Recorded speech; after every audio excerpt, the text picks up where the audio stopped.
Now look, we've had a lot of really good stuff for the Horus Heresy. A lot of stuff has moved from resin into plastic, including a significant chunk of the vehicles that are available for that game. There's even been a new vehicle in the form of the Kratos.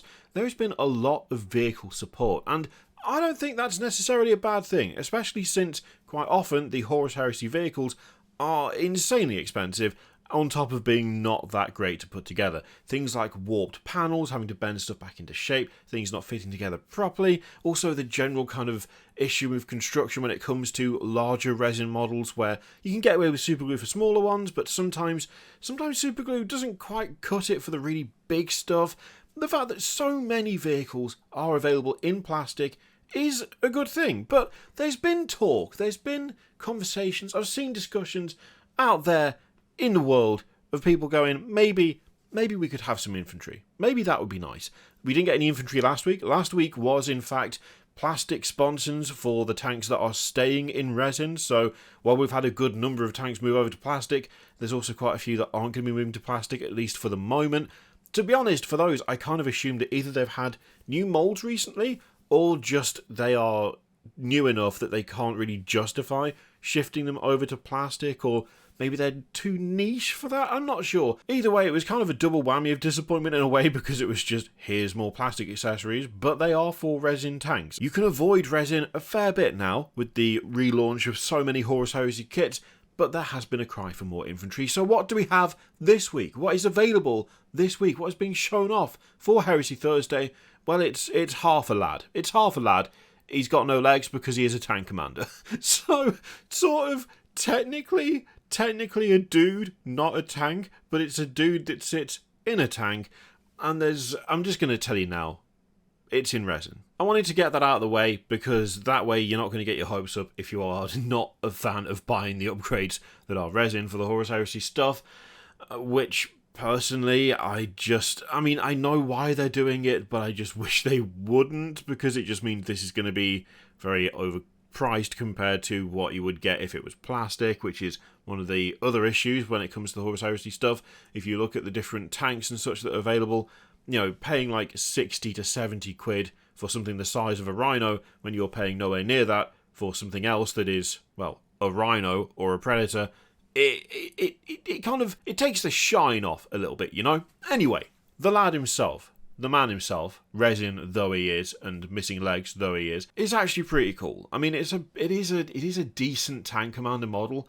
The armor looks really good. I like the lack of shoulder pads. I'm assuming that they don't go into the tanks fully armoured. There's not going to be enough space in the hull of, especially a Predator, like one of the smaller vehicles, for multiple Space Marines with full armour on. The fact that there is a concession to that, where you don't have the shoulder pads, I like that a lot. Same with the power pack. Instead of having the power pack, there is like an actual miniature kind of add-on thing, like a plug, presumably from the tank itself, going into the armour. That, again, is really nice. I like those touches. That's actually really, really cool. I love the little details on this with the bionic arm as well. I don't believe the power cables coming out of the side and going into the chest are specifically for that bionic arm. I think in the later pictures you can see that they're there anyway, but I don't know, I really like the look of it. Of the two head options shown, I of course prefer the helmet, because I always prefer it, but I will concede that the bionics that he's got over one eye are gnarly and cool.